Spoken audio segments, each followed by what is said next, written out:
Do you guys remember when Call of Duty one year randomly decided that we're doing an alien mode, right? It appeared in the game and then just never again. We never saw anything like it from that point. Well, that was Call of Duty Ghosts, and that was Extinction. In fact, it was one of the things that made that game so odd. I would probably say that Extinction is the most experimental mode that Call of Duty has ever tried. Like, you could say that Zombies was that experimental mode, and it certainly was for a while, but you know, over the years, Zombies became its own kind of safe formula. I mean, it is literally part of the Call of Duty IP now, but Extinction, we have never seen anything like it before or since then, and it is truly a one-of-a-kind game mode, and there's probably a reason that it only appeared one time in Call of Duty Ghosts. It's a mode that was maybe not made for every kind of player, but for those who did enjoy it, they realized just how much character this mode has. And at this point, Extinction is over a decade old, so that begs the question, how does this hold up in current day, and is it the same as what we remember it being back in the day? But in order to really grasp the question of why Extinction came to exist in the first place, and also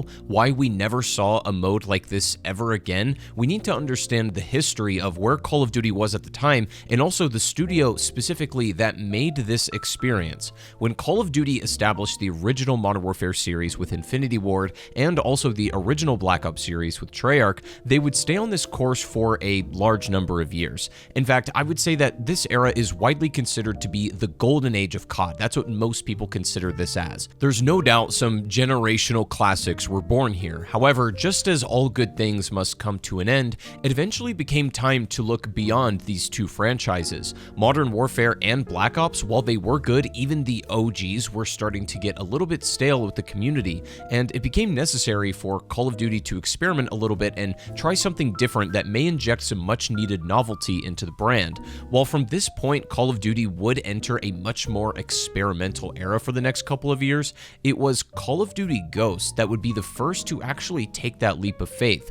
This was the first game in quite a long time to come out and not feature the Modern Warfare title or Black Ops brand. And not to mention, even though it was still primarily an Infinity Ward game, it was also heavily influenced and assisted by Raven Software and the now dissolved studio Neversoft. The reason I feel this distinction is important is because even though IW was still technically at the helm, the influence of these other studios made a large impact on the feel and tone and contents of the game. And while I still don't love everything about Call of Duty Ghosts, one thing I did want to focus in on was its very overlooked third game mode. You see, at this point, Treyarch had Zombies, and it was obvious it was ingrained into their identity and it just became their thing. Infinity Ward, on the other hand, while they were obviously renowned for their multiplayer, they did have a few cool other game modes like Spec Ops and even Survival in MW3, but nothing caught on quite as widespread as Zombies did, and that would be the case until Call of Duty Ghosts.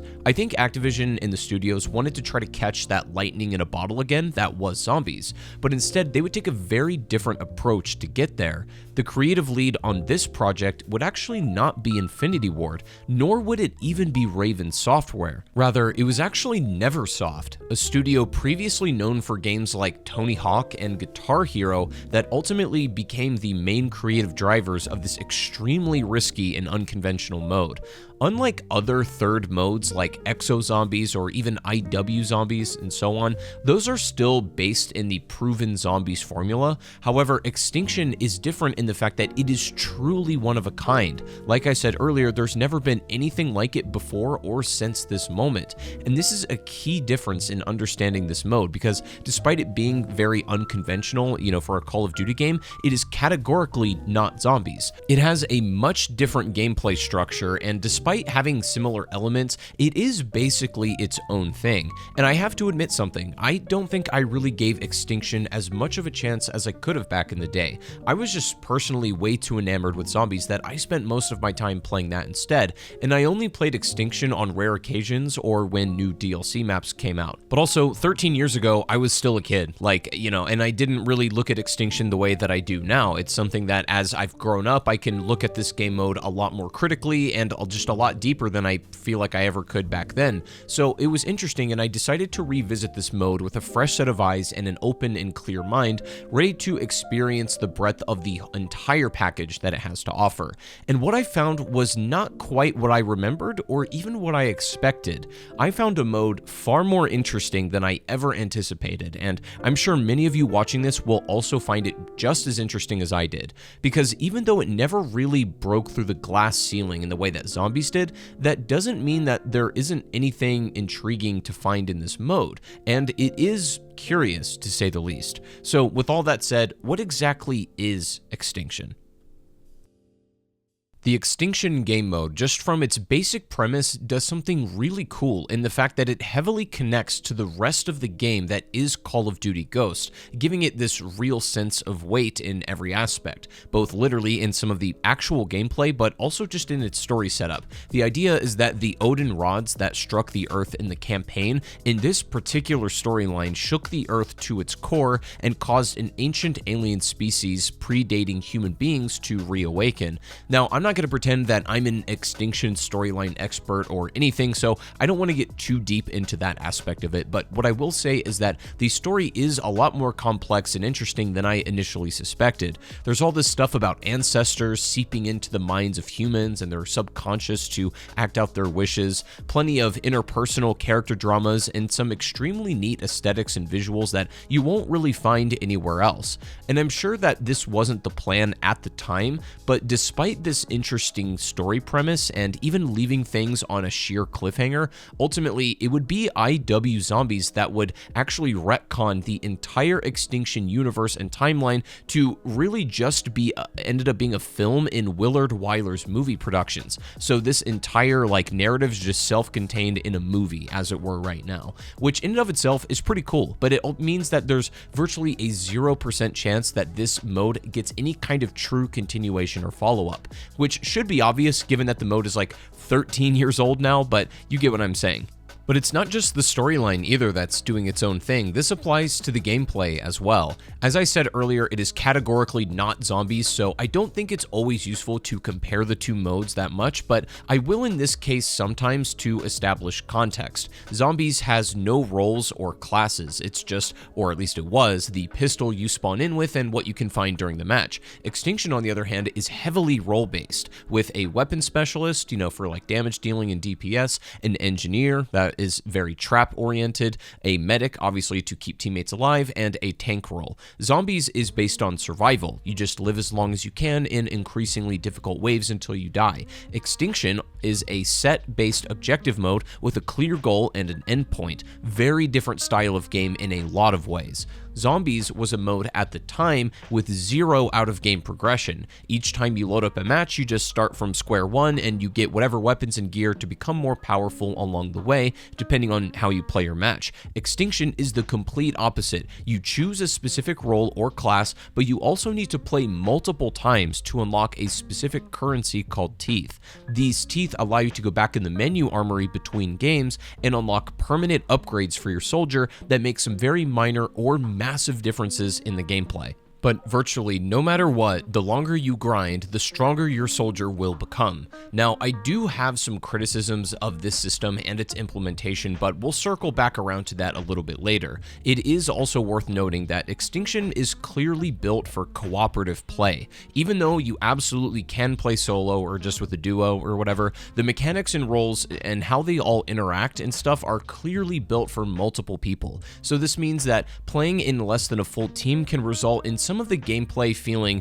maybe hollow, one-sided, or just not polished in a way. Not to mention, because of how the player health mechanics work, for the most part, the only real viable solo classes are Weapon Specialist and maybe Engineer. And you could kind of get away with Tank, but perhaps maybe not too much. But Specialist is by far the most dominant for solo, and it's not even really close. Each of the classes come with unique benefits that change the tide of the game. For example, Weapon Specialists, as I mentioned earlier, can pretty much add an additional 50% to their baseline damage with faster reloads, which in a fast-paced mode like this is huge. Engineer works really well with running traps as well as fast drill repairs and gets lots of mileage out of those things. The tank can massively increase their overall base health, which is obviously useful in any kind of game mode pretty much, and the medic can revive teammates at light speed. Each role is definitely important in their own way, but some are clearly just a bit more favorable than others. On top of major roles, you can also select 4 pieces of gear and strike packages to bring alongside you too.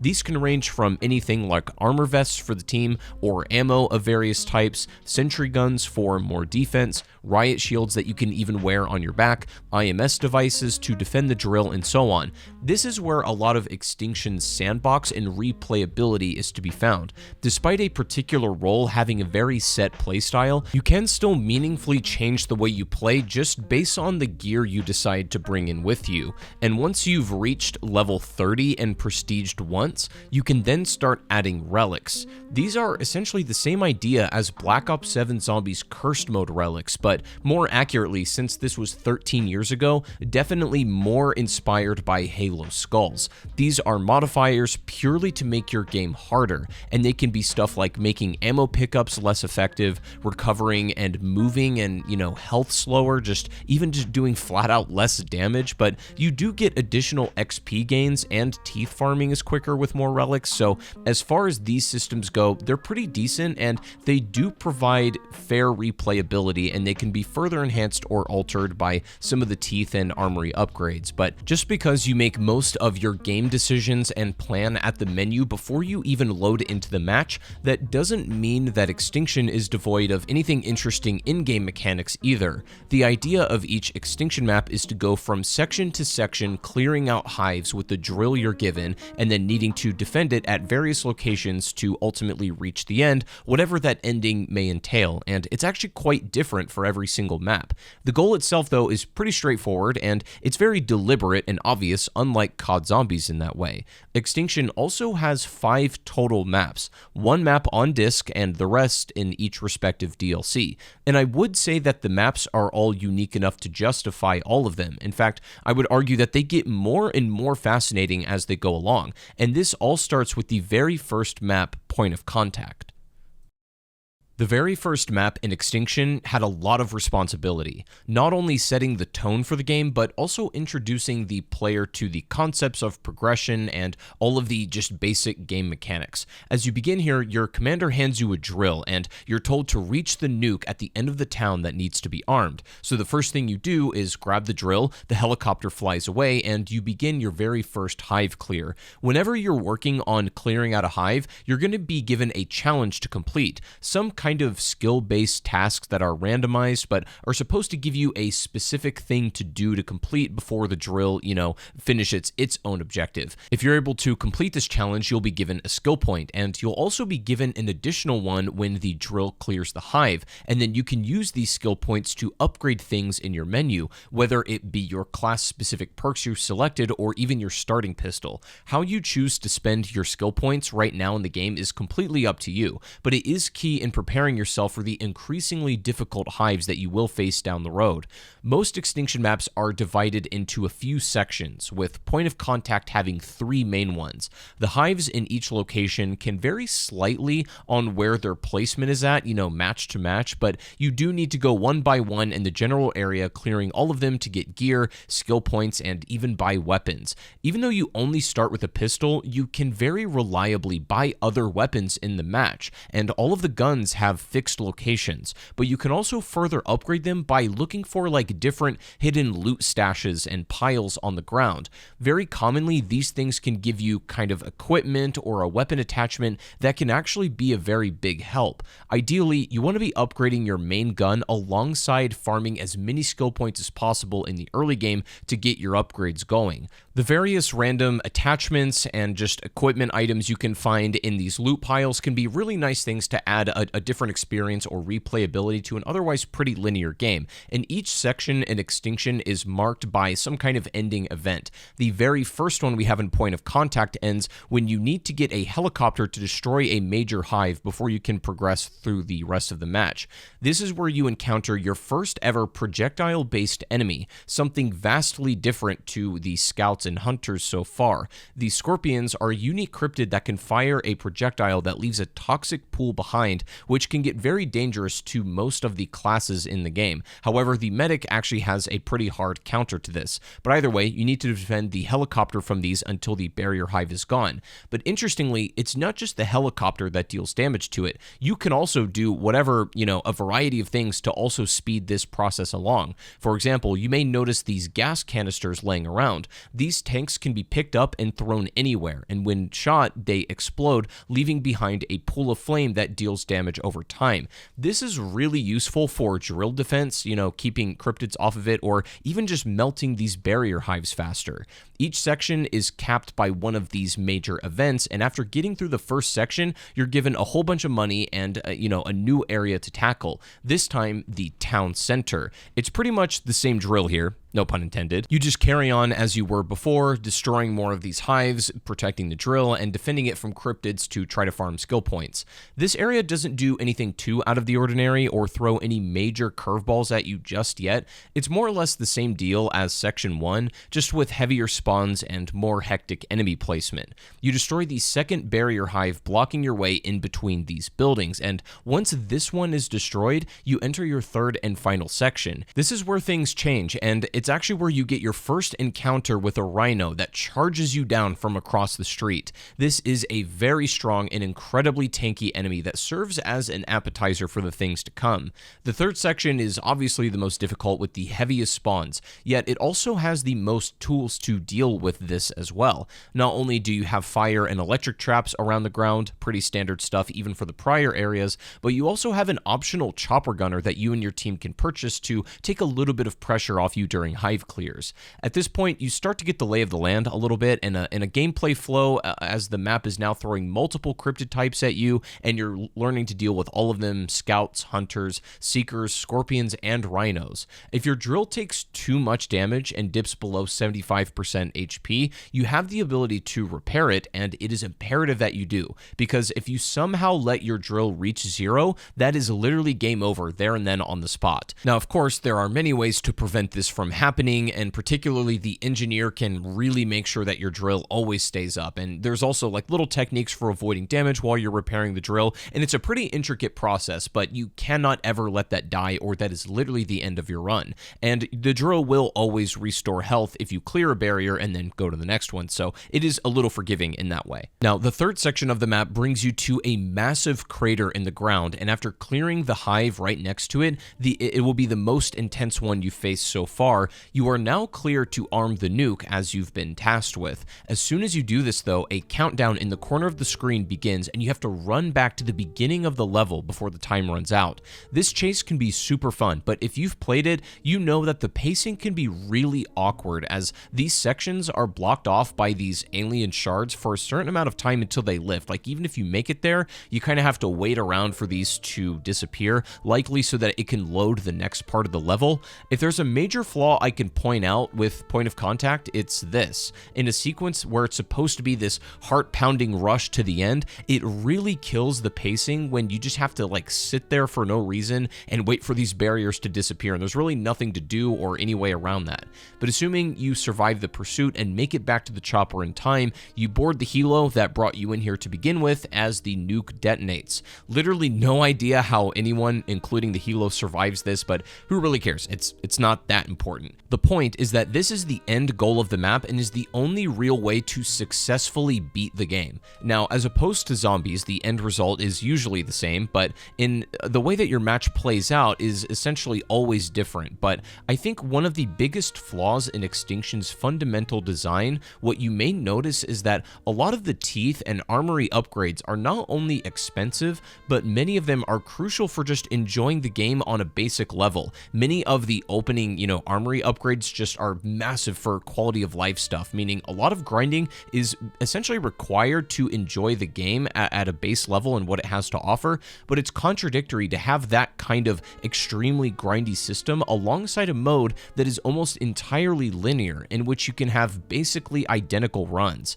You can buy the same gun from the same place, run the same route, and do the exact same hives. What I'm ultimately getting at is that Extinction is a game with unlock systems that require a ton of replaying, but in my opinion, the maps and the mode at large is severely lacking in a lot of replayability. Once you've played a map once, that initial experience is incredible. Your first run of any map is going to be exciting and extremely novel, but outside of that, there's really not much reason to play it again, as you've gotten most of everything you're going to experience from that on your first successful run. Now, some of the other maps I think do a bit of a better job at giving replay value, but for the most part, I don't think that Extinction maps are inherently very replayable by design. But something very interesting that you can do to spice up your runs, besides relics or challenges, are actually Easter eggs. Believe it or not, Extinction maps have Easter eggs, but it's probably not quite what you're thinking. There isn't some entire hidden quest within the map that gives you a totally different way to tackle the progression or the ending. Rather, Point of Contact has an Easter egg where if you shoot the letters LOL in order on this neon sign, then the plain text LOL will pop up on the screen, and killing cryptids will cause them to explode into these weird aliens. It's completely random and very weird, but it is truly an Easter egg. Like, it feels that it doesn't really belong in the game, and that's kind of the charm. Point of Contact is the most basic and easiest map in the game by far, which is appropriate because it was Neversoft's first attempt at making a map, but it couldn't be too hard for the general player base as beginners because it would turn people off. But each subsequent DLC would get increasingly harder, almost linearly, as the maps came out, and this would take us to DLC 1, Nightfall. My name is Dr. Samantha Cross. They're gonna kill me for what I'm about to say, but if I don't come forward now, millions of innocent people will pay the price for my silence. 6 months ago, I was recruited by this man, David Archer, to work on a classified research program codenamed Nightfall. We don't have time for the whole story. All you need to know is that the cryptid outbreak in Colorado was only the tip of the iceberg. While the military fought the outbreak, Archer was smuggling cryptid specimens out of the quarantine zone. The Nightfall program continued in secret. They're coming for me. Find Archer. Destroy Nightfall. Burn it all! I think that some of us have gotten used to the complacency of modern Call of Duty that to assume that a DLC map would take such big swings and make severe changes to the prior map sounds kind of far-fetched. Yet Extinction's Nightfall does exactly that. The opening is a neat little moment of storytelling where the soldier that first introduced you in the first map and gave you the drill and Point of Contact is now on the other side of a fence begging to be let in, only for a massive cryptid to come down from the ceiling and impale him before getting away. Right off the bat, Nightfall takes a very different tone, with the snowfall and a much more oppressive and mysterious one. Now, something I found really interesting about the Extinction maps is that they get progressively harder as they go on, to a point where Nightfall is actually largely considered to be one of the hardest maps in the game, but that's for other reasons we'll get to. No matter what though, you're going to notice that there's a clear difficulty jump in this map compared to the first. Right away, you get spawns that are much more than just normal scouts, but the objective still remains the same. You have a section filled with hives that you need to drill through and collect skill points. The first section of Nightfall is actually pretty small compared to Point of Contact. However, there's a lot of interesting things to uncover if you pay attention. If you've played Extinction, you might notice that there are different weapon selections on every map. Because that there is no mystery box and all gun locations are static, the weapon selection allows for exclusive guns to appear sometimes. In this one in particular, having the Maverick Assault Rifle, one of the very first DLC weapons added to Ghosts. Once you clear the hive that's blocking this upper building on the deck, you'll walk in and notice some lockers as well as searchable stashes for keys. This feature was not in Point of Contact. Basically, if you find a locker key, you can choose to open a random locker of your choice in the map, and it would typically give you some kind of fully kitted out gun. It could also give you some intel and like other stuff, but most of the time, the guns that you would get this early in the game would be a substantial advantage, which is kind of necessary for the first section ending event. You see, instead of just waiting for a helicopter to come and destroy a barrier hive like in Point of Contact, instead that massive cryptid from the intro comes back. This is called the Breeder.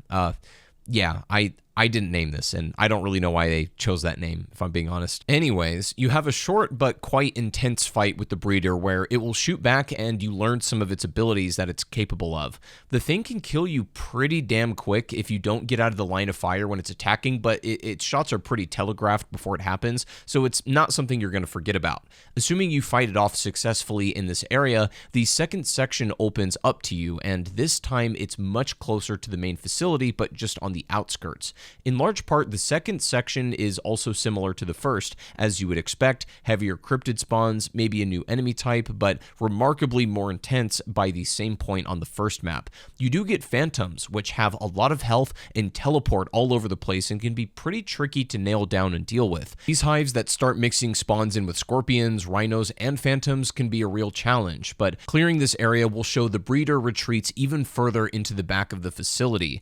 But just before you get to the last section, coming through here is actually where you get to see some of the truly out of the ordinary stuff in regards to the cryptids and their origins. You get to see a lot of the research being done, including the blueprints for a special weapon. The last section of Nightfall is why I think people consider this to be such a hard map, and while it doesn't seem massively different from anything else at first, I feel what makes this one tough is that the room is so big that scorpions can shoot from a distance at almost all angles, and that on top of rhinos and phantoms kind of stacking up here can be a real nightmare. As you clear one of the first hives in the final section, you get to see a moment with Archer and Samantha Cross, this little like cinematic moment play out.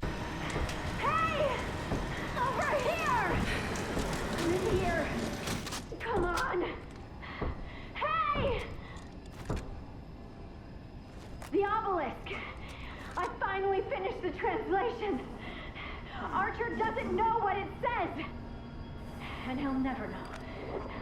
Because I'll be dead.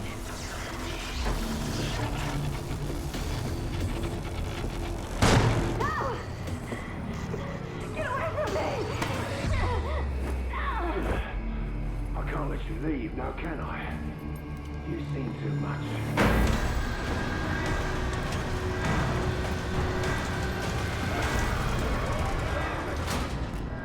Extinction loved doing this thing where storytelling is done by somebody doing something through a window, and believe me, we'll see much more of this later, but this one at first is Archer coming in to, take Cross away, and you see the cryptids come in and then the thing shuts. It's kind of cool. Besides that, clearing the hive on the bottom floor in the middle of the room opens up this lab, and if you, walk in there, you'll get access to the Venom X, the first true wonder weapon in Extinction. And as many of you know, they actually brought back this weapon into Infinite Warfare Zombies' final DLC format, Beast from Beyond, and it was the wonder weapon in that map as well. It has its own ammo from these cryptid egg drops or whatever these are, and it explodes and leaves behind some residual damage and is an overall amazing weapon and a great equalizer for the much more challenging hives in this room and just the general difficulty spike by this point. As tough as this section is, it's actually still not quite the end, but instead of being similar to Point of Contact where you just initiate a nuke and then run away back to the beginning of a level, technically this is where you get your run back on the Breeder to destroy him for the final time. The encounter is a true proper boss fight. Technically, this is what I would say is the first ever real boss fight in Call of Duty, with a health bar and everything, but it's not the first zombies boss fight because Extinction, as we've said, is not zombies. But regardless, the Breeder is a more complex boss than you'd probably give it credit for or expect for such a time. You have all of the moves from the first section, the cryptid egg spawns, as well as the bullet storm move, but then you also have to deal enough damage and prevent it from using the pillars in the arena to heal its own HP. And if you deal enough damage to knock it down, you then need to deal enough damage to destroy the eggs that act as a critical point on its chest to deal the most damage. It's genuinely a well-made and delightfully paced boss fight with multiple phases and, stuff that complements Extinction's gameplay quite nicely. And it isn't too challenging challenging, but it's also not a pushover boss either. This finale is truly fantastic, and I'd personally take this over the running away segment from Point of Contact any day of the week. Nightfall makes a bold statement, expanding the intel quite a lot and all the lore, having a big boss fight at the end, and even going so far as to introduce brand new gameplay mechanics at the same time. But just like Point of Contact, there are also a few Easter eggs in this map that are just downright strange. For instance, if you happen to get a hypno knife in the first section, typically this is an item when thrown at a cryptid, it turns them friendly temporarily. But if you throw the hypno knife at the cryptid here, at the breeder, when it spawns the eggs and when they explode, the explosion itself will be rainbow colored instead. Like, that's it. That's all it does.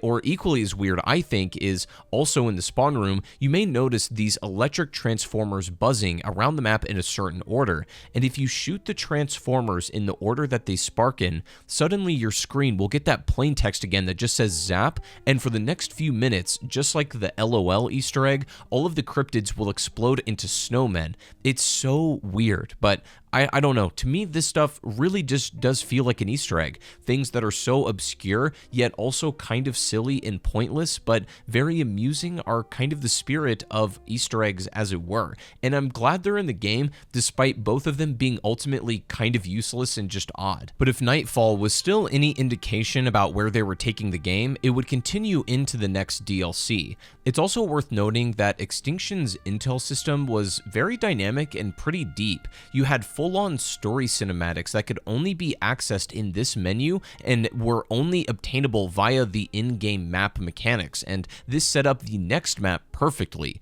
As you can expect, the next one would indeed be on a massive cargo ship, taking us to DLC 2 Mayday. You've seen the file on the Colorado expedition. My people have confirmed its authenticity. The structure in those photos is a kind of time capsule, an ark built to survive an ancient apocalypse. You believe there are others like it?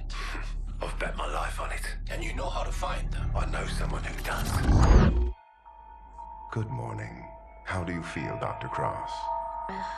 Like I'm gonna throw up. That's just seasickness. What? Where am I? Please don't try to move. The implants are still bonding. What are you talking about? What did you do to me? Welcome aboard, Doctor. Let's get to work, shall we? No!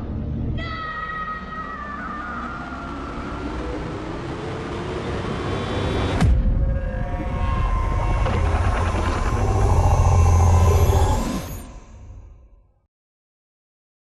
I love the intro of Mayday. They could have just as easily spawned you on the big carrier right away, right here. Like, the game could have just started at this moment, but this little tiny moment here before you come in really sets the stage as to where you are before things get intense. Riding the little boat with your squad and with the drill onto the big ship makes it feel like things are calm for the moment, but are going to get insane. And it's just a nice touch that I really appreciate. Either way, Mayday lets you off and gets going right away. The first area is a pretty enclosed space to both Point of Contact and Nightfall. There's much less playable space here, which makes sense given it's a cargo ship. However, by this point, you're already a lot better of a player, your soldiers upgraded, and you're more equipped to deal with intense spawns like this. But there's also a new mechanic you get shown right away. You see, after your first couple of hives, you start to see these icons, these white ones pop up for doors. White icons that aren't hives, yet you can still use the drill to get in on them.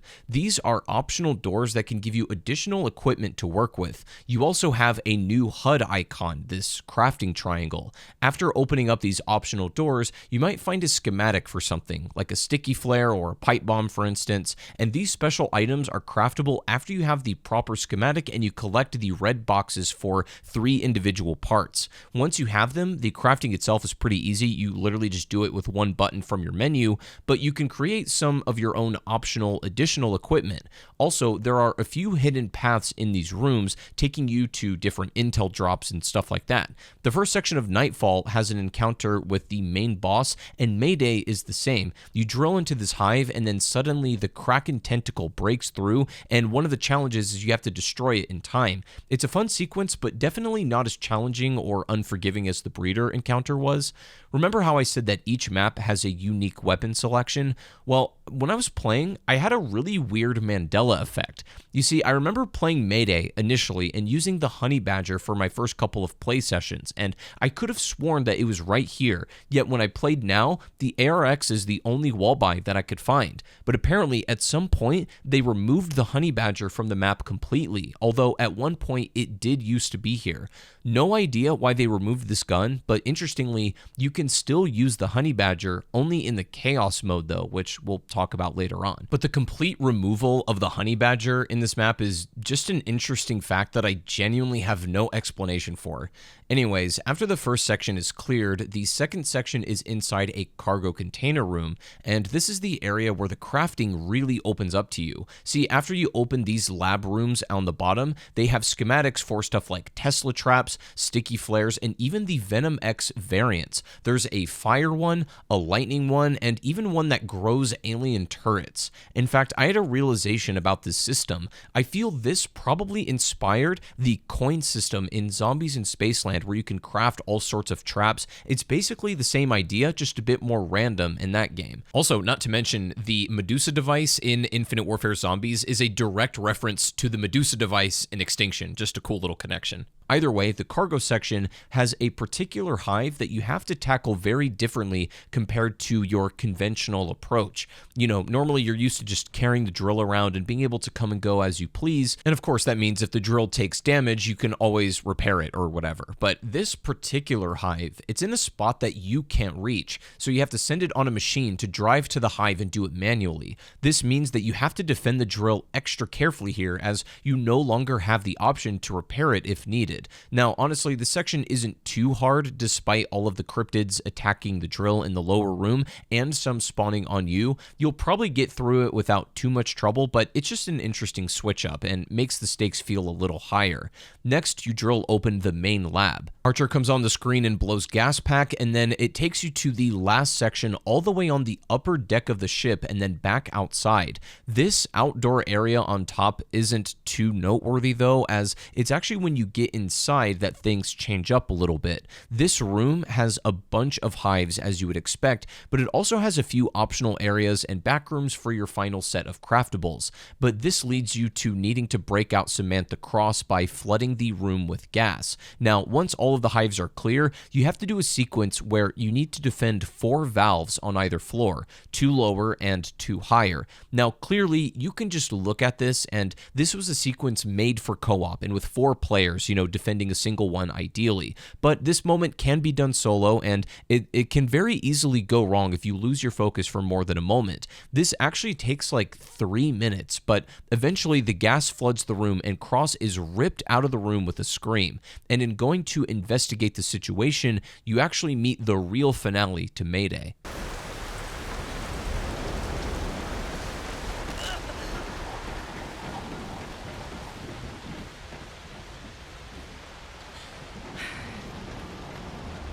Take cover! It's the Kraken!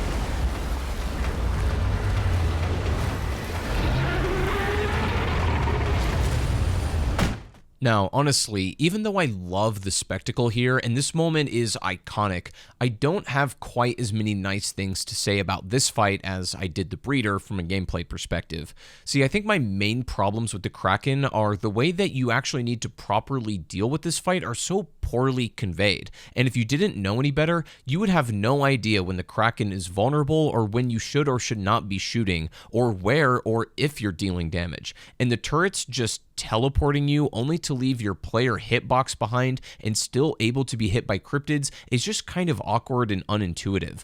Not to mention, like, nobody would think that this part of the floor is inherently safe when the Kraken floods the area.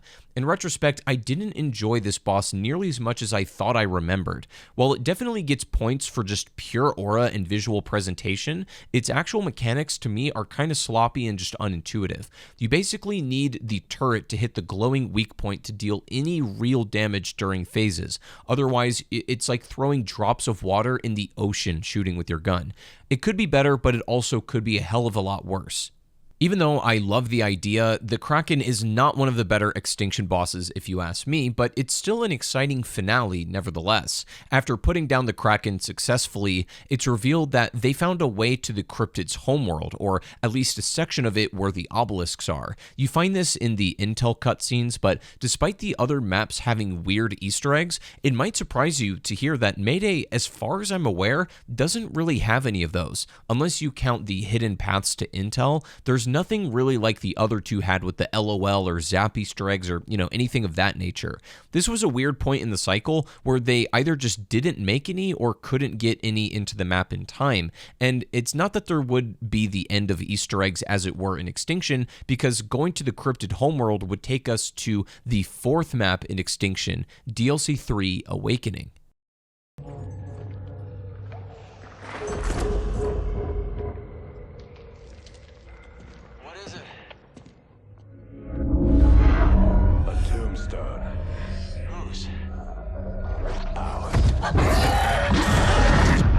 We've been waiting for you. You?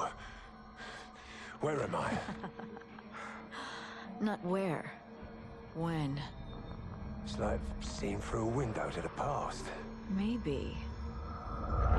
You're looking in the wrong direction.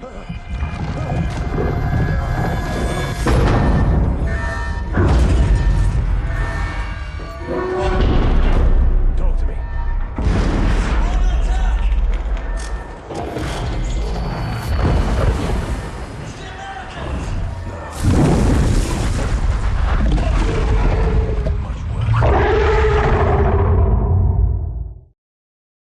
Now, so far, everything that we've battled the cryptids in has been on Earth. Recognizable locations, right? Towns, facilities, even ships. It's been recognizable to say the least. But now inside Awakening, that changes things as we've entered their territory, which makes for some great opportunities to change things up a bit. First off, the visuals are strikingly different compared to anything else we've spent any time in with Extinction so far. But also, you'll notice that the gravity is much lower in this map, and you can jump about double the normal height.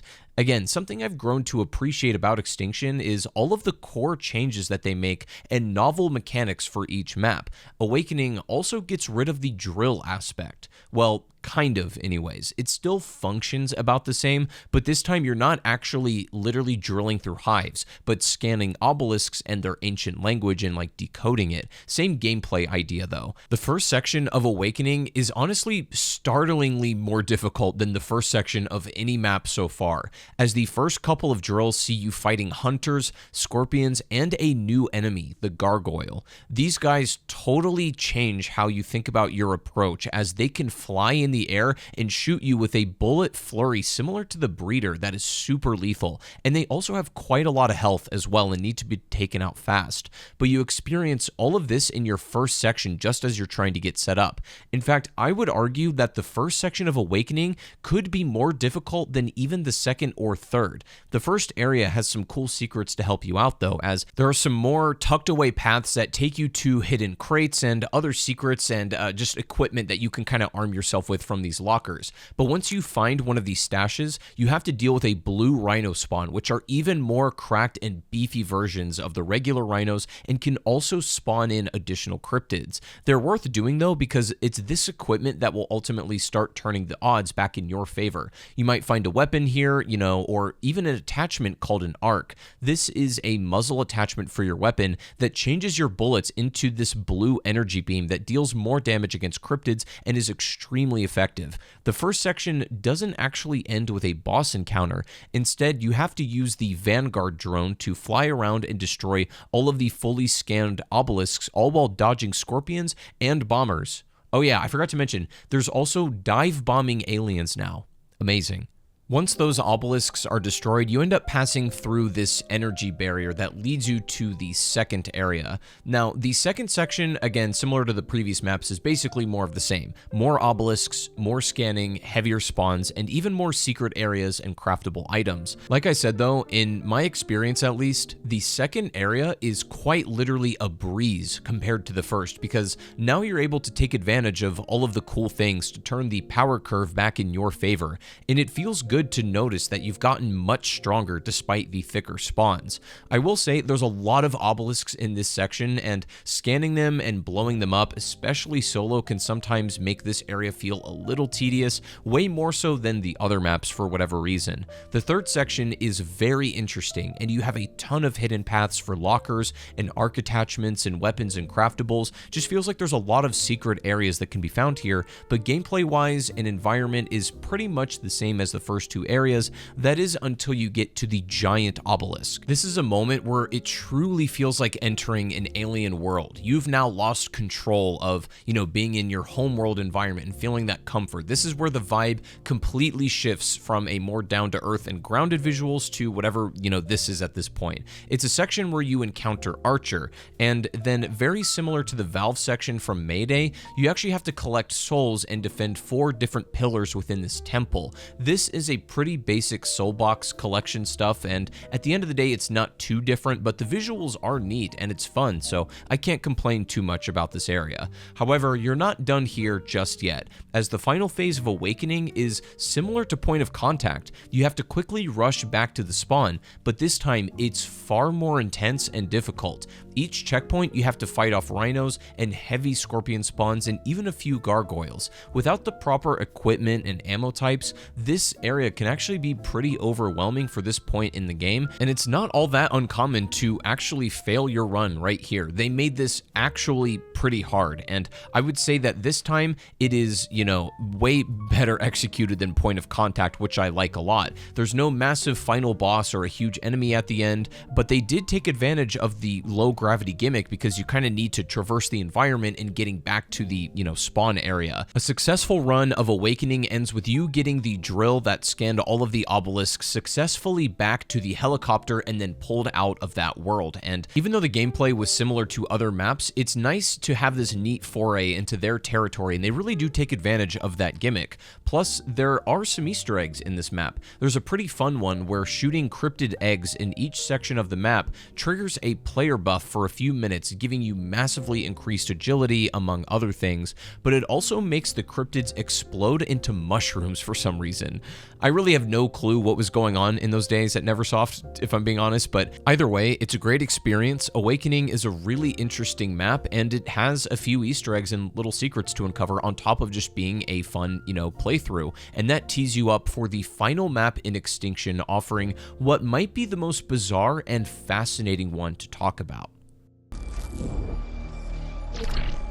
Arclight to Godfather, we've located SIF Team 1. Package is secured for transport. Copy, Arclight. Proceed directly to the Exodus launch site. I'll tell them to save 4 seats. Better make that 5, sir. I'll be damned. Stand by for Air Force One. Give me options, General. What'll it take to win this war? The war is over, sir. We lost. We project 80% of the planet's surface will be overrun within 200 hours. But there must be... There's only one page left in the playbook. Scorched Earth. Then it's over. For all of us. The ancestors survived the last apocalypse in arcs hidden under our feet. But we've got an arc of our own. Hanging right over their heads. Wheels down, 3 mics. We don't know if Cross can be trusted. Your orders are to protect the Cortex by any means necessary. Copy that.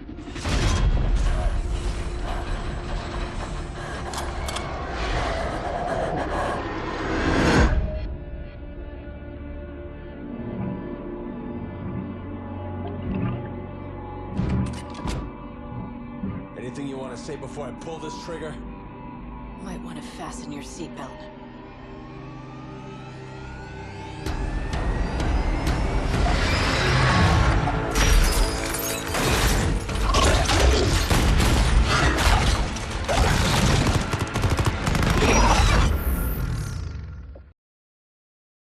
This might seem like an odd statement, but I honestly think Exodus deserves a whole video on its own because it is so weird, and I have to wonder under what conditions was this map being made, because it also has some very interesting ideas and that its potential could really shape the mode and innovate it in another direction if there ever was a true follow-up to Extinction. But first things first, the whole premise of Exodus is that, like, essentially the planet's cooked, right? Like, the Earth has fallen to the Crypted onslaught, and humanity is trying to launch itself into space to a different planet to, preserve itself and then eventually repopulate or whatever. This is shown beautifully by the really unsettling swarm of gargoyles ominously funneling over you the whole time in the skybox. It feels really apocalyptic, which is appropriate, of course, but the thing to understand about Exodus is that it's the smallest map in the game. Not only that, but it's clearly a map that was never quite truly finished. This map had a lot of budget issues and development troubles, so this means that Exodus is certainly not the most polished map in the game, but that doesn't mean it's not worth discussing. In fact, it does something that I feel could have taken Extinction to the next level if this ever was truly iterated on properly. See, my biggest criticism of Extinction's core gameplay is the linearity I talk about. Each map kind of plays the same, or at least each match plays the same. You do the same sections in the same order with essentially the same guns. Exodus actually breaks this formula by letting you tackle sections in whatever order you want to. You have to begin by picking a street fight section, which gives you a challenge and a battle for skill points without the use of the drill at all. You're just surviving the cryptids. In fact, the drill is completely gone from this map now. I think giving the player the freedom to choose what sections they want to do first really helps break up that monotonous feeling that the maps can sometimes have on repeat games. But also, ditching the drill means that you spend less time dragging it around, and it's seen as a little bit of a chore sometimes. But after you complete a street fight, it unlocks obviously a skill point, but more importantly, you get access to the rest of that area, and actually you need to activate generators in those respective sections instead of drilling anything. You need to activate 2 of them. Again, this is more or less the drill and the hive, but without the actual drill to maintain. But it's the same idea because it has a health bar and needs to be defended until it's powered up. The 3 major sections of Exodus are the offices on the right side, the garage section in the middle, or the gas station on the left. And it's really up to you how difficult they are based on what order you take them on in. Exodus also doesn't really have a new enemy type exactly. I mean, it kind of does, but we'll get to that in a minute. After the first section is cleared as normal, the second one will have you encounter the Ancestor, which is sort of like the true bosses of the cryptid species or something, right? They're the almighty ones as far as we're concerned, and they start attacking the generators on your second and third sections. Ancestors can be fended off, like you can actually, destroy these here while they're attacking your drills, but for the most part, you're just going to have to guard against them while it finishes up.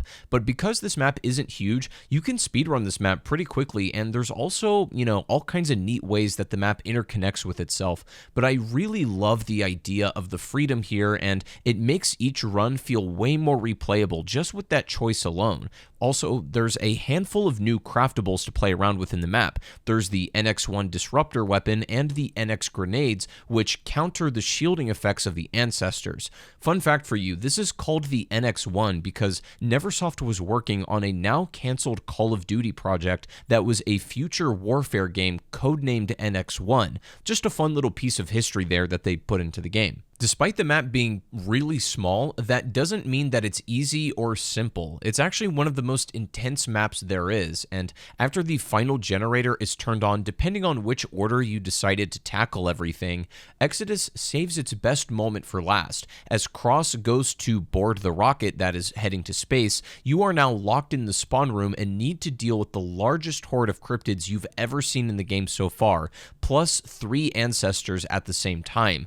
The final section pushes the player to the absolute limits as it demands everything you've learned and acquired up to this point. The Ancestors are slow moving but have a massive health pool, can shield up unless you break it with an NX-1, and can also throw a black hole at you. If you don't deal with the Ancestors fast, they will stack up and make it nearly impossible to survive this moment, so you really have to play on point this whole time.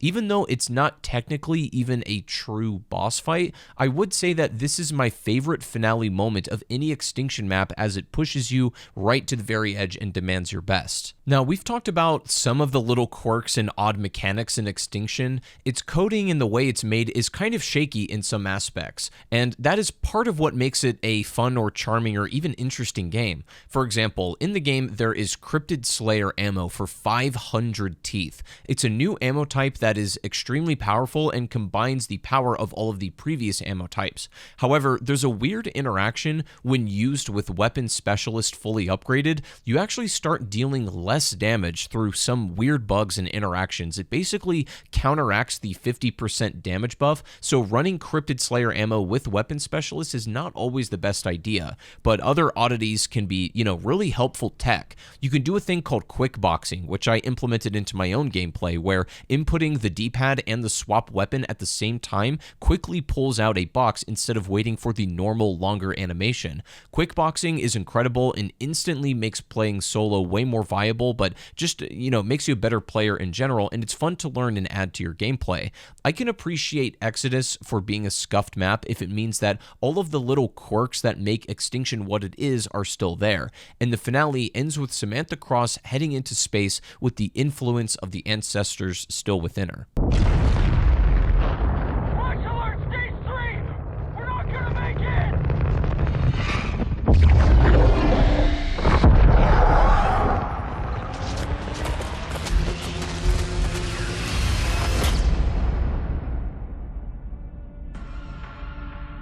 History repeats itself. One species falls, another rises to take its place. Countless lives were sacrificed so that a chosen few might be saved. They believed my power could make the difference between survival and extinction. They were right. This is how Extinction would end for good, despite the story still being continued technically as a movie in Infinite Warfare Zombies. It's obvious they were setting up some kind of opening for maybe a potential sequel in the future, as did the normal campaign of Ghosts even. But Exodus, as a map, does actually have some Easter eggs, and to me, these are by far the most entertaining and interesting ones. The first is that you can pick up 3 different Neversoft logos. These eyeballs around the map that have a couple different locations give you a guitar riff when picked up, and then after grabbing the third one, you get star power from Guitar Hero, which makes sense as that's what these devs were working on, right? They made Guitar Hero before this, so it's just a cool homage to when you combo in that game and really well and you get rewarded. Star power in Extinction gives you that massive buff for a few minutes, which can be very useful for the final boss encounter. And the final Easter egg is so weird and something that I could never see modern Call of Duty doing. Okay, so in order to understand this properly, you need to know how the intel system works. We kind of went over it, right? You collect different intel at various points in the map, and it unlocks previously locked menu items that are either like cutscenes or, some kind of audio reel or whatever. But in Exodus, there's something different. There's a special classified intel in the menu that is unlike the others. And to obtain this, you need to go to the gas station area of the map and then shoot the words Neversoft into the neon sign.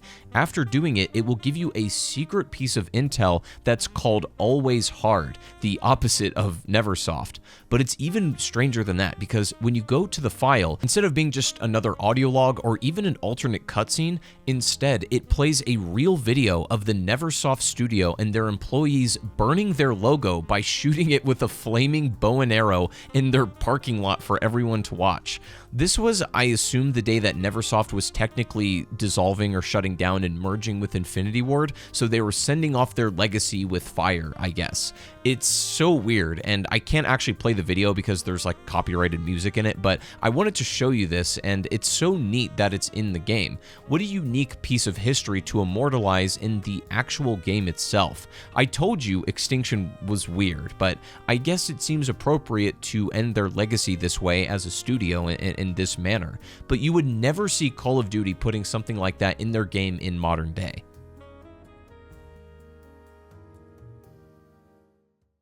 Now, besides the main maps and their experiences, I did want to highlight a couple of interesting things that Extinction has in the rest of the game. For example, Extinction has a mode called Chaos, and what I initially just kind of wrote off as just like a zombies copy, just a survival mode essentially, it's not really that at all. It's actually plays more like literally Guitar Hero. It's about like comboing and using your abilities in conjunction with one another and getting kills rapidly and stuff. It's literally just a game where you're in a starting room and you combo as much as you can until you lose it. It's Guitar Hero if it was Extinction. It's not my favorite mode. It's honestly, you know, I think it has a long way to go if it were to really find itself, but it is just a neat little experiment that exists in the game. But what I think is even more fascinating is that Extinction permeated its way into every single multiplayer DLC map. First of all, it's worth mentioning the Dome remake in COD Ghosts is actually an entire Extinction-based map. It's like set in, I believe, like a Mexico facility, and right, you have the huge Extinction crystal, and you know, there's a lot of lore going on here. It's just really based in this mode. And even cooler, I think, is the fact that you can get the Venom X in this map, either in a private or public match. Anybody can grab it, you shoot down the crane with explosives, and then you can just take it out of the crate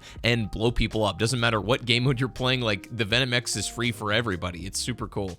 But beyond that, there is an Extinction reference in every single multiplayer map. If you've played any of the Ghosts MP DLC, you might have noticed a random Extinction egg laying around, and if you shoot it, you get an achievement, but you actually need to go to every single multiplayer map and shoot all of the hidden Extinction eggs to get a special patch. And believe me, I actually went and did that for this video. I went to all of the MP maps and found every Extinction egg just to get this, and you know what, I gotta say, I love how interconnected this mode was even with the multiplayer stuff, even if it's not in a major way. It just shows that they really like cared about this. With all that being said, though, that doesn't mean Extinction isn't without its flaws, and I really do think it is severely held back by its just fundamentals and the way that it's designed, because a mode with, you know, that requires such grinding and replaying, with its actual gameplay not having as much replayability as you would expect, kind of makes grinding for some of the really expensive stuff, like the, you know, double specialist class or even Crypted Slayer ammo, feels like it takes a really excessively long time. I mean, this final upgrade costs 1,000 teeth, and you maybe, if you're like min-maxing, you might get like, I don't know, 20 teeth a game max. It takes a while, but either way, this double specialist class essentially breaks the game, which is fair enough given how much teeth is required, but you can run 2 specialist roles, so you could have, you know, weapon specialist going on and pair it with a tank just to have an enormous amount of health. It's a really cool thing, and obviously grinding through the armory is going to be enough for some people just to keep replaying, but for me, I just wish the actual core gameplay was more replayable without the armory system that it's relying on. I think the linearity is just the biggest deterrent for, you know, making a mode that lives a long time. As I said, your first experience on any of the maps in Extinction are going to be awesome, and they still are, but having to replay them again and again, the linearity definitely takes a toll. And the reason why I said Exodus was interesting is because giving you that choice in which order you want to tackle the map and giving you some kind of freedom, I could see them expanding on that idea if, you know, Ghosts ever got a sequel and Extinction got a true follow-up. I would like to see a mode that was more about choice and gives you some more of that freedom to how you want to tackle the game. Co-op mechanics and the way that they interact in a squad-based mode are honestly really well thought out, and for a first-time game mode like this are actually very well done. We've never seen a mode quite this oriented towards co-op, even with zombies. I mean, yes, it is a cooperative mode at its core, but it's not fundamentally built for that kind of play exactly, especially nowadays. But Extinction was, and, you know, we've never really seen anything like it since. Even though Neversoft doesn't exist anymore, I gotta say, I really appreciate their willingness to experiment, and you can also clearly see that they had some kind of knowledge about what makes a gameplay loop fun. They understood the concepts of comboing and getting into that flow state, and they were able to integrate that into Extinction, which, you know, until my recent revisit just now for this video, I didn't really appreciate when I was younger, and especially when it came out, I didn't realize that was behind this the whole time. Even though Activision may have ultimately considered Extinction to be a failed experiment, and that is kind of evidenced by the fact that it's never been followed up, and I'm not including Beast from Beyond, right? That was just kind of like a one-time gimmick for a zombies map. Extinction as a mode never really got the sequel that it could have had. And I just think that that was their perspective on it, but it still has a lot of character despite it being a very flawed game mode. It was fascinating going back to experience this with fresh eyes. I feel like I kind of played it for the first time again, and that was a really neat thing just to experience and to share with you all. If there's anything else you guys would want me to go back and retroactively look at again, I would love to hear your suggestions, but Extinction was a very special one for me, and I hope you guys enjoyed this just as much as I had making it. Thank you for watching. Consider subscribing if you would like to see more stuff like this, and hopefully I'll see you in the next one.